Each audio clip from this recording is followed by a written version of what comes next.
Dr. Craig, could you please introduce yourself? Yes, I'm William Lane Craig.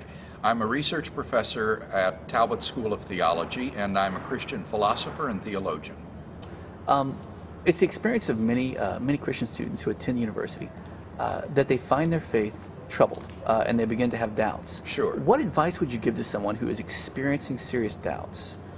Well, there's a number of things I think that I would say about that. First of all, I think that I would tell them that they need to understand the proper relationship between faith and reason. And my view here is that the way in which I know Christianity is true is first and foremost on the basis of the witness of the Holy Spirit in my heart.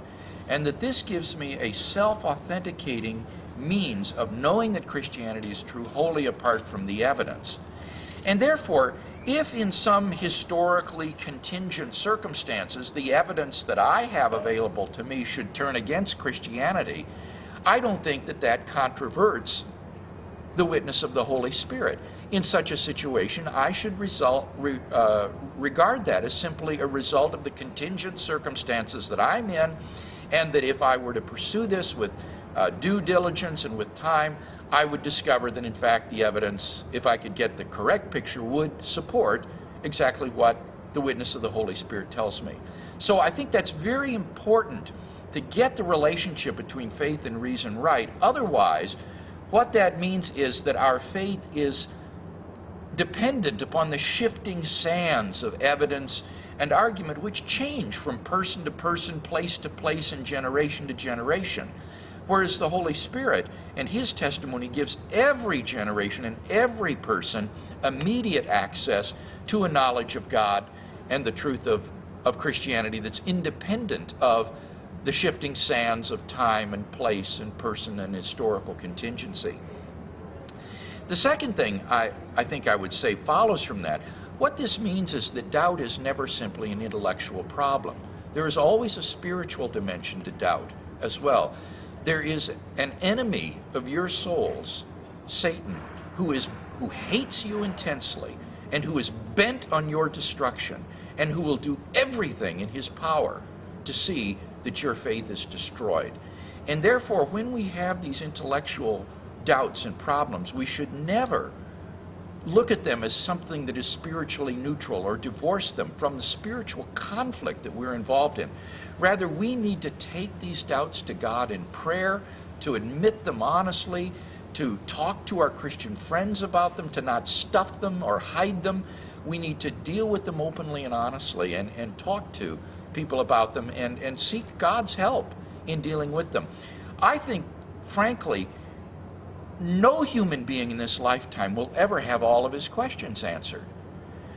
There's always going to be a question bag on the shelf of unanswered questions that we haven't had time to deal with in this lifetime.